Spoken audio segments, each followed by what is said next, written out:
Good morning, and just before I left the house for work this morning, I just managed to catch the news that Boris Johnson is definitely resigning. I'm sure he's probably making his speech as I speak right now. As you know from my last video yesterday, I've got mixed emotions on it anyway. Until I know who's replacing him and what direction that government is going in, I don't know how to feel.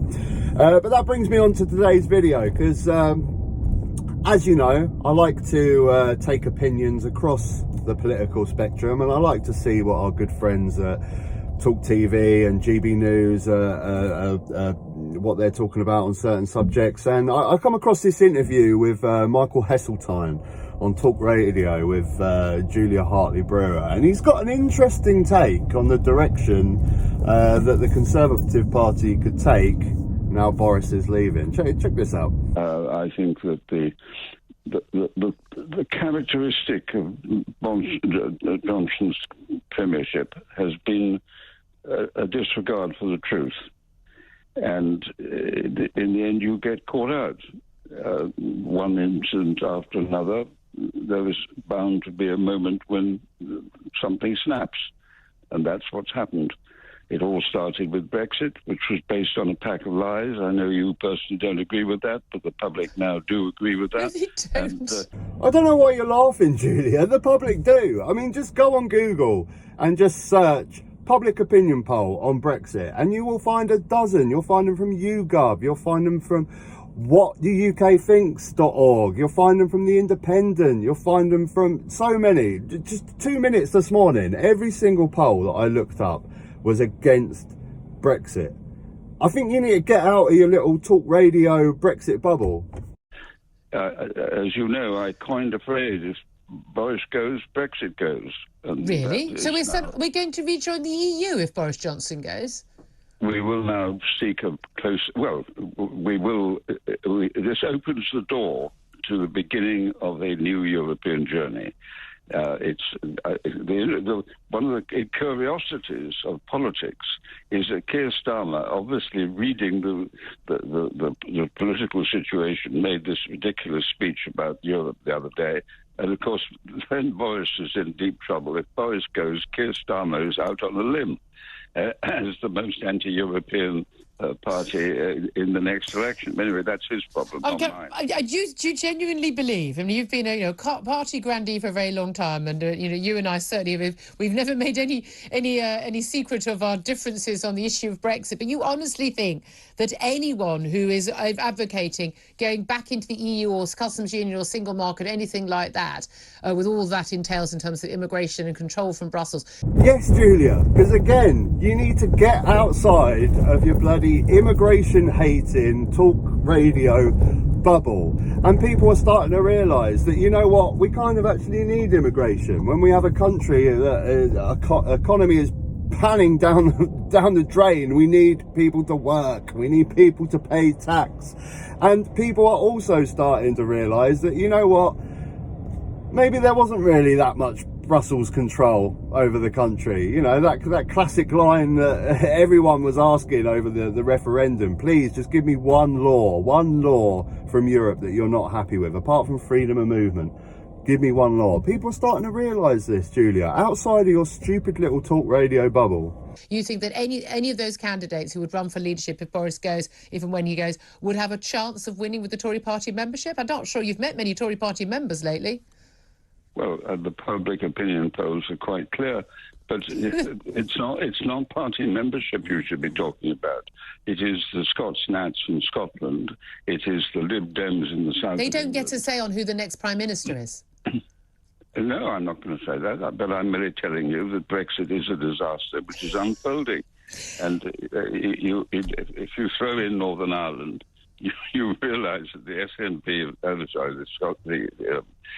Sinn Féin has now become the largest party, and with the Scots Nats in Scotland, and the economy looking very sick for the next 12 to 18 months. Yeah. The Brexit saga is the underlying elephant in the room. And that's what it comes down to.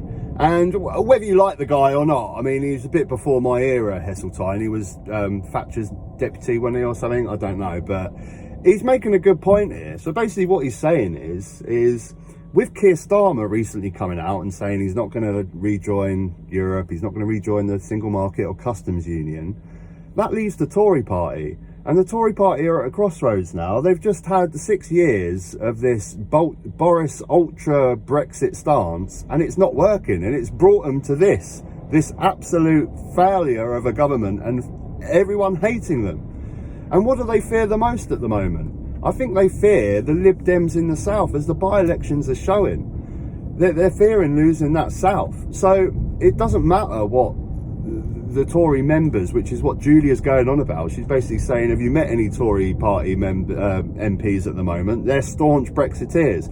But at the end of the day, they have to take the party in the direction that will get them elected.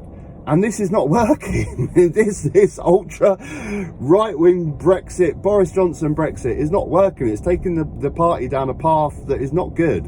And go on, love, I'm still giving out the goodwill here. Go on, there you go. Yeah, still giving out the goodwill. They can't keep going down this. They're not going to win another election if they keep going down this road. And what Heseltine is saying here is that maybe Labour will be the pro-Brexit party, and the Conservatives, they have to change. The Conservative Party have to have a dramatic change if they want to win the next election. The small matter of turning off the world's economy and our economy for 2 years and printing money to pay people to sit at home, no, absolutely not an issue. No, but just Brexit, that's the key issue, even though we've carried on trade and things. No. Again, Julia, you need to get out of your talk radio bubble and actually speak to real people with a bit of intelligence, that realise, yes, of course, the whole world is dealing with a financial crisis. The whole world is dealing with inflation. The difference is the UK are dealing with it with one hand tied behind their back, which is called Brexit. Everyone else in Europe is being able to trade with no barriers. We have barriers. Everyone else in Europe is being able to fill vacancies and get people in to work at their airports from other countries, and we're having to get people in with special visas. Everything that we try and do, we're having one hand tied behind our back while we're doing it. Oh, hello. Oh, okay. Go on, chap. Off you go. I'm just going to recover from that guy nearly making me plough into him. But Julia, come on, get out your Talk TV bubble. You've just got to look at the by-elections, you see. You've just got to look at public opinion polls. That's an important part of being a politician, to know what the public are saying. And the awareness of the disaster of Brexit is revealed quite clearly in the number of people who now think it's a great mistake. And when you actually then have a by-election, in the south of England, the Lib Dems are eating into huge Tory majorities, and they are going to be a party campaigning on a European ticket. They won the by-elections on a European ticket, so there's no point trying to say it's me that's doing this. It's not. It is I'm not going to define the views of either characteristic, because that would be pejorative. But the fact of the matter is that in the south of England, people now realise that Brexit is the worst political mistake. I can honestly tell you, I have not met a single Leave voter who has changed their mind one iota. In fact, every single thing that has happened every day since, with every action by the EU, whether it's on failures on Ukraine, whether it's on vaccines rollouts and things like that, and the threats we've had from Macron and the EU, not a single moment, not a nanosecond, have any of the people I know who voted Leave, including myself, ever changed our minds on Brexit. Absolute bollocks. Not a single person, Julia. You have not met a single Brexit voter that regrets voting Brexit. You need to move in different circles. I'm sounding like a broken record here, but you need to get out of that bubble, Julia, because of the lies and the deceit. It's all unfolding now. Go on, mate. Go on, you can go. You've got enough space. Yeah. Where's it? Oh, he's parking over there. Okay. Because the public are now starting to see the lies and deceit of Boris Johnson. They know that when they were told we could only get the vaccine rollout so quick because of Brexit, they know that that's bollocks. They know that everything he's been saying to him over the past 7 years is bollocks. They know that we're having to deal with this financial crisis with one hand tied behind our backs because of Brexit.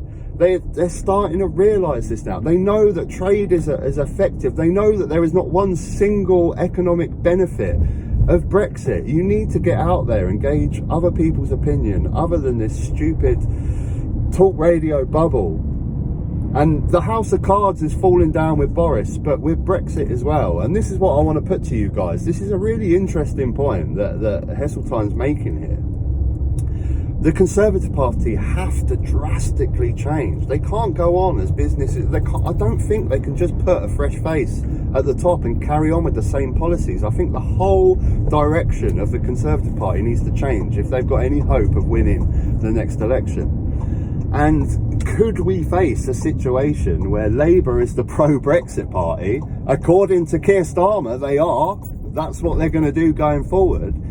And again, he makes a valiant point about maybe the Conservatives' biggest fear right now is the Lib Dems in the south, the pro-European Lib Dems. That's what's going to take a massive chunk out of that south wall. Thoughts, guys? I'd love to hear your thoughts. It's exciting. I'm not so sure. I think the current crop of Tory MPs are so staunch Brexit, but like I keep saying, if they want to win another election, you know, they have to just think about keeping their jobs. I mean, I think that's more important to these guys, right? I think they care more about keeping their jobs than whether they're going to be putting through a staunch right-wing Brexit policy. Food for thought. Till next time, take care. Thanks for your likes, thanks for your subscribes. If you want to check out some of my videos that I've just put on my membership page, Day in the Life of Our Man, if you want to check out what I do when I'm not ranting to the camera, well, you actually get a backstage view of me filming a video in that video, actually, so you get to see about it there as well. I've also got other videos where I kayak around both Brighton piers. If that's something you're interested in, it's £1 to become a member. I'll put it on the lowest setting. You can watch the videos and then cancel it and you just pay £1. But yeah, if that's something you're interested in, check that out. Till next time, take care.